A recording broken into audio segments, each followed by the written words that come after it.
I have given you power to tread over serpents and scorpions underneath your feet. ഒന്ന് ചിന്തിച്ചു നോക്കിയേ. God has given you and me power. ദൈവം നമുക്ക് അധികാരം തന്നിരിക്കുന്നു. എന്തിനു വേണ്ടിയാ? പാമ്പുകളെയും തേളുകളെയും ശത്രുവിന്റെ സകല ബലത്തെയും ചവിട്ടുവാൻ ഞാൻ നിങ്ങൾക്ക് അധികാരം തന്നിരിക്കുന്നു. ദൈവം നമ്മുടെ കയ്യിൽ ഒരു അധികാരം ഏൽപ്പിക്കുമ്പോൾ അധികാരം ദുർവിനിയോഗം ചെയ്യരുതേ സഹോദരങ്ങളെ. എന്തിനാ ദൈവം അധികാരം തന്നേക്കുന്നേ? ദുഷ്ടന്റെ ശക്തിയെ തകർക്കുവാനുള്ള അധികാരം, പൈശാചിക പ്രവണതകളെ ചവിട്ടി മെതിച്ച് കീഴടക്കാനുള്ള അധികാരം. ഫസ്റ്റ് ആൻഡ് ഫോർമോസ്റ്റ് നമ്മളിൽ തന്നെ എന്തെല്ലാം തിന്മകളുണ്ടല്ലേ, അതിനെയൊക്കെ ചവിട്ടി മെതിച്ച് കീഴടക്കി ജയോത്സവമായി പുറത്തു വന്ന് അനുഗ്രഹത്തോടെ മുന്നോട്ട് പോകാനുള്ള ഒരു അധികാരം. Are we using that authority, the God-given authority? ദൈവം നമ്മെ ഭൂമിയിലാക്കി വെച്ചേക്കുമ്പോൾ പിശാചിന്റെ തന്ത്രങ്ങളെ എതിർത്ത് നിൽക്കുവാൻ മാത്രമല്ല, പാമ്പുകളെയും തേളുകളെയും ശത്രുവിന്റെ സകല ബലത്തെയും ചവിട്ടുവാൻ ഞാൻ നിങ്ങൾക്ക് അധികാരം തന്നിരിക്കുന്നു. അധികാരം തന്നേച്ചാ ദൈവം നമ്മെ ഭൂമിയിലാക്കിയിരിക്കുന്ന വാഴുവാനുള്ള അധികാരം. എല്ലാറ്റിന്റെ മേലും പിശാചിന്റെ ശക്തികളുടെ മേൽ ഒക്കെ വാഴുവാനുള്ള അധികാരം. എന്തിനാ സങ്കടപ്പെടുന്ന പ്രിയ സഹോദരങ്ങളെ? വിഷമിക്കേണ്ട. കഷ്ടത്തിലാകുന്നുവോ, വിഷമത്തിലാകുന്നുവോ, ദുഃഖത്തിലാകുന്നുവോ, നിരാശയിലാകുന്നുവോ, വെറുപെറുക്കേണ്ട, ഭാരപ്പെടേണ്ട. Give thanks and praises to God all the time. എല്ലാറ്റും ദൈവത്തിന് നന്ദി പറയുക. പ്രിയ സഹോദര സഹോദരി, ദൈവം അറിയാതെയും ദൈവം അനുവദിക്കാതെയും ഈ ഭൂമിയിൽ ഒന്നും സംഭവിക്കുന്നില്ല. അതുപോലെ തന്നെ ദൈവം അറിയാതെയും ദൈവം അനുവദിക്കാതെയും വ്യക്തിപരമായി നമ്മുടെ ജീവിതത്തിൽ യാതൊന്നുമേ സംഭവിക്കുന്നതേയില്ല. ദൈവം അറിഞ്ഞും ദൈവം അനുവദിച്ചുമാകുന്നു നമ്മുടെ ജീവിതത്തിൽ ചില വിഷമങ്ങൾ, കഷ്ടപ്പാടുകൾ ഒക്കെ വരുന്നതെങ്കിൽ ഒന്നാലോചിച്ച് നോക്കിയേ. അത് നമ്മുടെ നന്മയ്ക്കായല്ലേ.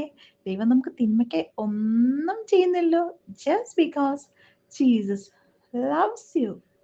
നമ്മുടെ കുഞ്ഞുങ്ങളെ നമ്മൾ എത്രമാത്രം സ്നേഹിക്കുന്നു അല്ലേ? നാം നമ്മുടെ കുഞ്ഞുങ്ങളെ ഒത്തിരി സ്നേഹിക്കുന്നത് കൊണ്ട് തന്നെ നാം എന്തോ ചെയ്യുമ്പോഴും അതിൻ്റെ പിന്നിൽ ഒരു അനുഗ്രഹം നാം അവർക്കായി കരുതിയിരിക്കും അല്ലേ? കുഞ്ഞുങ്ങളെ പഠിക്കാൻ വിടുന്നത് അവർക്ക് ചിലപ്പോൾ തൽക്കാലം ബുദ്ധിമുട്ടായിരിക്കും. വീട്ടിൽ നിന്ന് മാറി നീങ്ങി കുഞ്ഞു ആവയായിരിക്കുമ്പോൾ സ്കൂളിൽ കൊണ്ടുപോകുമ്പോൾ കൊച്ചിന് എന്ത് വിഷമല്ലേ. അയ്യോ, എനിക്ക് പപ്പയെ കാണണം, മമ്മിയെ കാണണം, വീട്ടിൽ നിന്ന് പോകണ്ട. പക്ഷെ എന്തിനാ നാം കൊണ്ടുവിടുന്നേ? ആ കുഞ്ഞിന്റെ ഭാവി അനുഗ്രഹിക്കപ്പെടുവാൻ. ഇതുപോലെ ഓരോ കാര്യങ്ങളും നാം ചെയ്യുമ്പോൾ നന്മയ്ക്കായി, കുഞ്ഞിന്റെ നന്മയ്ക്കായി ചെയ്യുന്നത് പോലെ, അങ്ങനെയെങ്കിൽ സാധാരണ മനുഷ്യരായ നാം കുഞ്ഞുങ്ങളുടെ അനുഗ്രഹത്തിന് വേണ്ടിയാകുന്നു കരുതുന്നതെങ്കിൽ ദൈവമോ എത്ര അധികം. Behold the author and the finisher of your faith. Look to the author and the finisher of your faith.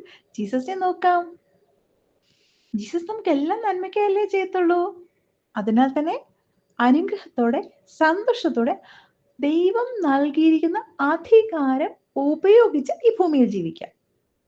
പലപ്പോഴും അധികാരം ഉണ്ട് എന്ന് നമുക്ക് അറിയാം, ദൈവം നമുക്ക് അധികാരം തന്നിട്ടുണ്ട് എന്ന് നമുക്കറിയാം. എങ്കിലും നാം പലപ്പോഴും ഇത് ഉപയോഗിക്കാറില്ലേ?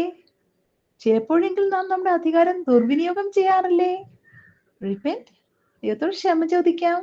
യേശുപ്പ, എനിക്ക് ബുദ്ധിയും ജ്ഞാനവും അങ്ങ് തന്നിട്ടുണ്ടല്ലോ, അതനുസരിച്ച് അധികാരം ഉപയോഗിച്ച് ശത്രുവിന്റെ കയ്യിൽ നിന്ന് രക്ഷ പ്രാപിച്ച് സന്തോഷത്തോടെ മുന്നോട്ട് പോകാൻ എന്നെ സഹായിക്കണമേ. ദൈവത്തോട് പ്രാർത്ഥിക്കാം.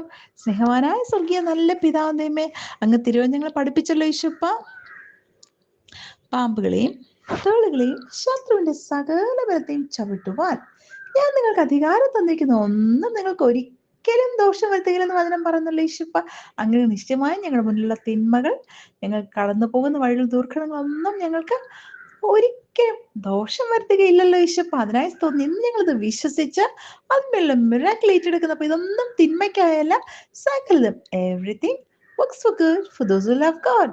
യേശുപ്പ, നിർണയപ്രകാരം വിളിക്കപ്പെട്ടവർക്ക് സകലവും നന്മയ്ക്കായി കൂടി വ്യാപിക്കും. ഞങ്ങൾ വിശ്വസിക്കുന്ന യേശുപ്പ, അങ്ങനെ ഒരു മിറാക്കിൾ ഞങ്ങൾ ഏറ്റെടുക്കുന്ന യേശുപ്പ, യേശുവിൻ നാമത്തിൽ തന്നെ. Behold Look to the Lamb of God. Behold the Lamb of God. Look to Jesus. നമ്മുടെ മുന്നിൽ ജീസസ് ഉണ്ടല്ലോ, നമ്മുടെ കൂടെ ജീസസ് ഉണ്ടല്ലോ, നമ്മുടെ ഉള്ളിൽ യേശു ഉണ്ടോ എന്ന് ഉറപ്പ് വരുത്താം. നമ്മുടെ ചിന്താമണ്ഡലത്തിൽ ജീസസ് ഉണ്ടെന്ന് ഉറപ്പ് വരുത്താം. നമ്മുടെ ഓരോ തീരുമാനങ്ങളിലും ജീസസ് ഉണ്ടോ എന്ന് നമുക്ക് ജന്മജീവിതത്തിൽ നിന്ന് വിലയിരുത്തിയാലോ. Give preference to Jesus all the time, and your life is sure to be blessed. God bless you.